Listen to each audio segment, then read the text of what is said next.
Hello students, I hope आपने chapter number 3 के सभी वीडियोस को देख लिया है और सभी सेशंस को बहुत अच्छी तरह से समझ लिया है। हमने बहुत सारे कॉन्सेप्ट्स कवर किए हैं चैप्टर नंबर 3 में और आज हम आ गए हैं पार्ट 7 ऑफ चैप्टर 3 को लेकर, जहां हम पढ़ने वाले हैं some problems on HCF and LCM। तो ये प्रॉब्लम्स हम आपकी किताब से ही देखेंगे। तो चले आइए पेज नंबर 42 पे, जहां पे दिया हुआ है example 12। Two tankers contain 850 liters and 680 liters of kerosene oil respectively. Find the maximum capacity of a container which can measure the kerosene oil of both the containers when used in exact number of times. तो यहाँ पे दो tankers हैं, एक में 850 litres kerosene oil है, दूसरे में 680 लीटर्स केरोसिन ऑयल है। अब आपको एक कंटेनर चाहिए जिससे आप इस तेल को नाप पाएं। अब देखिए, जब तेल को आप नापना चाहते हो तो ऐसा नहीं होना चाहिए कि तेल को नाप लेने के बाद थोड़ा सा तेल पड़ा रहे किसी टैंकर में, या फिर तेल को नापने समय हम देखें कि जो कंटेनर है वो थोड़ा सा खाली रह गया। यानी कि कंटेनर जो है नापते समय पूरा पूरा भरा होना चाहिए। तो 850 लीटर्स जो टैंकर नंबर 1 में रखा हुआ है, उसको नापने के लिए हमको ऐसी कैपेसिटी का एक कंटेनर चाहिए होगा जो तेल को पूरी तरह से नाप सके। कोई भी एक्स्ट्रा तेल या लेस तेल पड़ा नहीं होना चाहिए। यानी कि सिंपल सी बात है, जो कैपेसिटी होनी चाहिए कंटेनर की वो 850 का फैक्टर होना चाहिए, क्योंकि हमको पता है किसी भी नंबर के फैक्टर से जब उस नंबर को डिवाइड करते हैं तो रिमाइंडर क्या बचता है, 0। यानी कि मुझे एक जो कंटेनर चाहिए उसकी कैपेसिटी होनी चाहिए 850 लीटर्स का कोई फैक्टर। ठीक उसी तरह से जो सेकंड टैंकर है जिसमें 680 लीटर्स केरोसिन ऑयल है, उसको भी ये कंटेनर प्रॉपर्ली नाप पाए। यानी कि कंटेनर की कैपेसिटी जो है वो 680 लीटर्स का भी एक फैक्टर होना चाहिए। यानी कि हमको सिंपल एक ऐसा कंटेनर चाहिए जिसकी कैपेसिटी 850 का भी फैक्टर हो या फिर 680 का भी फैक्टर हो। यानी कि हमको जो कंटेनर है उसका जो कैपेसिटी है वो एक कॉमन फैक्टर चाहिए 850 और 680 का। अब यहाँ पे जो कॉमन फैक्टर है, क्वेश्चन आता है कि हम कैसे निकालेंगे कॉमन फैक्टर, HCF के जरिए या फिर LCM के जरिए। ऑब्वियसली आप HCF के जरिए निकालोगे, क्योंकि आप हमेशा चाहोगे कि जब हम कंटेनर से तेल को मेजर करें तो एक बारी में मैक्सिमम तेल मेजर हो। तो आप इस समय क्या निकालोगे, इसका HCF निकालोगे। तो चलिए 850 और 680 का HCF निकालते हैं। तो 850 का जब HCF निकालते हैं तो 2 से डिवाइड कीजिए, आ जाएगा 425, 5 से डिवाइड कीजिए आ जाएगा 85, वापस 5 से डिवाइड कीजिए आ जाएगा 17, 17 से डिवाइड कीजिए आ जाएगा 1। यानी कि 850 के जो फैक्टर्स बने क्या, 2 इंटू 5 इंटू 5 इंटू 17। अब चले आइए 680, 680 को 2 से डिवाइड कीजिए बन जाएगा 340, 340 को 2 से डिवाइड कीजिए 170, 170 को 2 से डिवाइड कीजिए 85, वापस इसको 5 से डिवाइड कीजिए 17, 17 को 17 से डिवाइड कीजिए आ जाएगा 1। यानी कि 680 के फैक्टर्स क्या बने, 2 इंटू 2 इंटू 2 इंटू 5 इंटू 17। अब यहां पे देखिए कॉमन फैक्टर्स कौन से हैं, तो दोनों में बहुत ध्यान से देखिए। 2 दोनों में एक एक बार आया है, इसको ए ग्रुप बना लिया। 5 दोनों में एक एक बार आया है, इसको ए ग्रुप बना लिया। 17 दोनों में एक एक बार आया है, उसको ए ग्रुप बना लिया। जो एक्स्ट्रा 5 है 850 का उसको छोड़ दिया, और जो 2 एक्स्ट्रा 2 है 680 का उसको छोड़ दिया। तो मेरे कॉमन फैक्टर्स क्या यहाँ पे बने, 2 इंटू 5 इंटू 17 विच इज 170। यानी कि आपके पास अगर एक कंटेनर है जिस कंटेनर की कैपेसिटी 170 लीटर है, तो उससे आप जब टैंकर 1 का तेल नापोगे एग्जैक्ट तेल नपेगा। ठीक उसी तरह से टैंकर 2 का भी जब तेल नापोगे एग्जैक्ट तेल नपेगा। चले आते हैं एग्जाम्पल नंबर 13 पर। In a morning walk, 3 persons step off together. Their steps measure 80 centimeter, 85 centimeter and 90 centimeter respectively. What is the minimum distance each should walk so that all can cover the same distance in complete steps? तो बहुत ध्यान से यहाँ पे समझने की कोशिश कीजिए। 3 लोगों ने मॉर्निंग वॉक एक साथ करना शुरू किया। अब ये 3 लोगों का जो स्टेपिंग है वो अलग अलग है। तो ऑब्वियसली हमको पता है कि किसी के पाँव छोटे होते हैं या पाँव के बीच में गैप छोटा होता है तो उसकी स्टेपिंग कम पड़ती है, और किसी के पाँव अगर लंबे होते हैं या फिर पाँव के बीच में जो गैप है वो बड़ा होता है तो उसकी स्टेपिंग बड़ी पड़ती है। तो यहाँ पे 3 लोगों की स्टेपिंग कैसी कैसी है, तो पहला जो इंसान है उसकी स्टेपिंग है 80 सेंटीमीटर, दूसरे की है 85 सेंटीमीटर और तीसरे की है 90 सेंटीमीटर। अब ये तीनों जब चलना शुरू करेंगे तो किसी एक जगह पे जाके तो तीनों मिलेंगे, तो वो मिनिमम डिस्टेंस आपको खोजने के लिए बोला है। बहुत ध्यान से देखिए क्वेश्चन में, यहां पे ऑलरेडी आपको मिनिमम वर्ड यूज कर दिया है, यानी कि इस केस में हम निकालेंगे एलसीएम। तो हम मिनिमम निकालना चाहते हैं, यूज करेंगे एलसीएम। तो 80, 85 और 90 का एलसीएम निकालिए। तो यहां से आपको मिल जाएगा कि एलसीएम 80, 85 और 90 का होता है 12240, यानी कि 12,240. So the answer is the minimum required distance is 12,240 centimeter. Clear? चले आते हैं एग्जाम्पल नंबर 14 पर।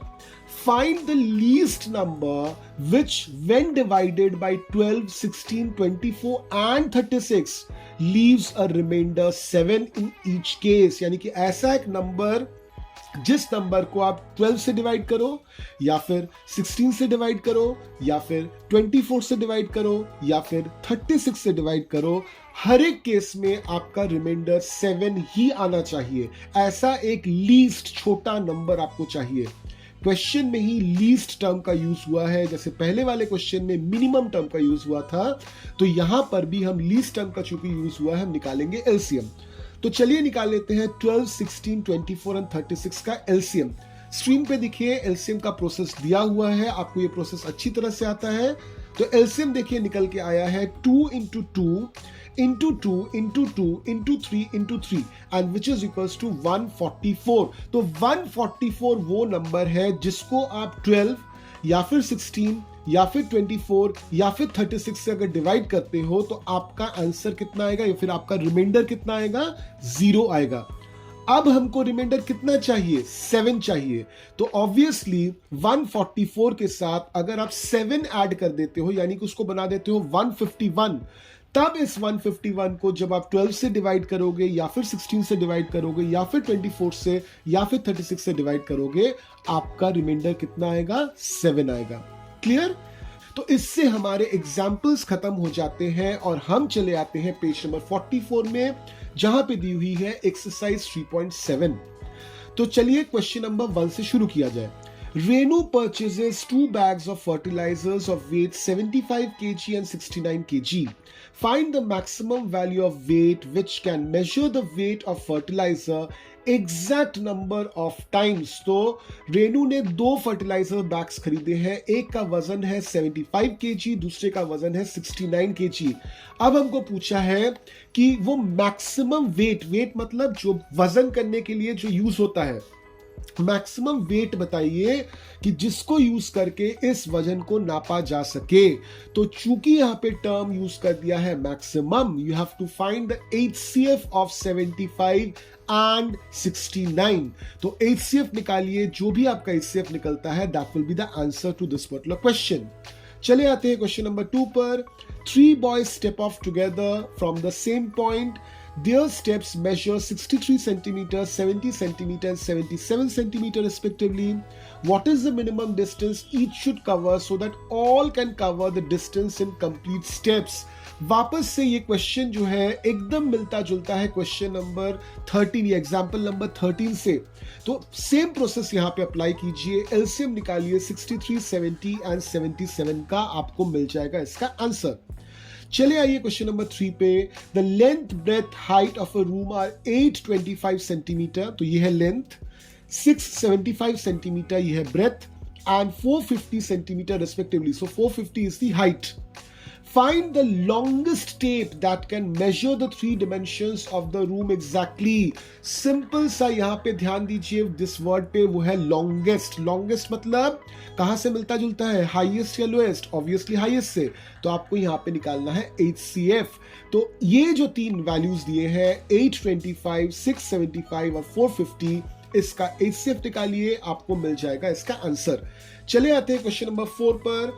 Determine the smallest 3 digit number which is exactly divisible by 6, 8 and 12।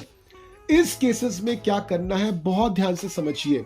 यहां पे आपको स्मॉलेस्ट नंबर पूछा है, तो स्मॉलेस्ट नंबर मतलब क्या, आपको निकालना पड़ेगा एलसीएम। तो 6, 8 एंड 12 का एलसीएम निकालिए। पहले आपका एलसीएम निकल के आएगा। ये जो एलसीएम निकल के आएगा, इस नंबर को आप 3 डिजिट का जो स्मॉलेस्ट नंबर है उसके साथ ऐड कर दीजिए। तो 3 डिजिट का स्मॉलेस्ट नंबर क्या होता है, 100 मतलब 100, उसके साथ ऐड कर दीजिए, आपको इसका रिजल्ट मिल जाएगा। चले आते हैं क्वेश्चन नंबर 5 पर। Determine the greatest 3 digit number divisible by 8, 10 and 12। तो इसमें आपको क्या करना है, ग्रेटेस्ट पूछा है, यानी कि आपको क्या निकालना पड़ेगा, एचसीएफ निकालना पड़ेगा। तो 8, 10 एंड 12 का एचसीएफ निकालिए। जो भी आपका एचसीएफ निकलता है, यहां से आपको क्या पूछा है, ग्रेटेस्ट 3 डिजिट नंबर।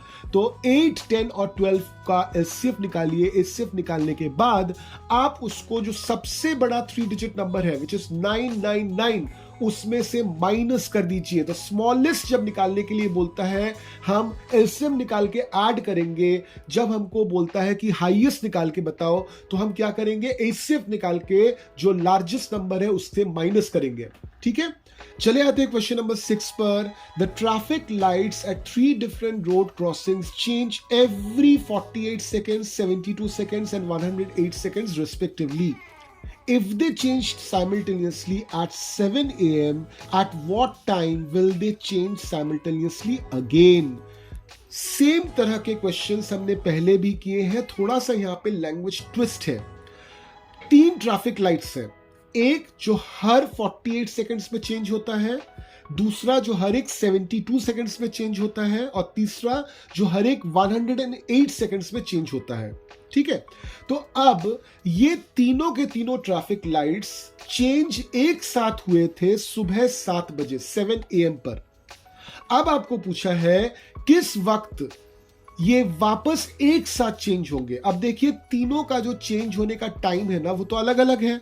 तो ऑब्वियसली चूंकि ये अलग अलग है, कोई तो एक टाइम होगा जब ये तीनों एक साथ चेंज होंगे, तो वो टाइम आपको निकालने के लिए बोला है। तो आप क्या कीजिए, 48, 72, 108 इन तीनों का निकालिए एलसीएम। तो आपको वो करीबी समय मिल जाएगा, लोएस्ट टाइम मिल जाएगा कि जब ये लाइट चेंज होंगे एक साथ। वो जो एलसीएम आपको मिलता है उसको आप 7 AM के साथ ऐड कर दीजिए।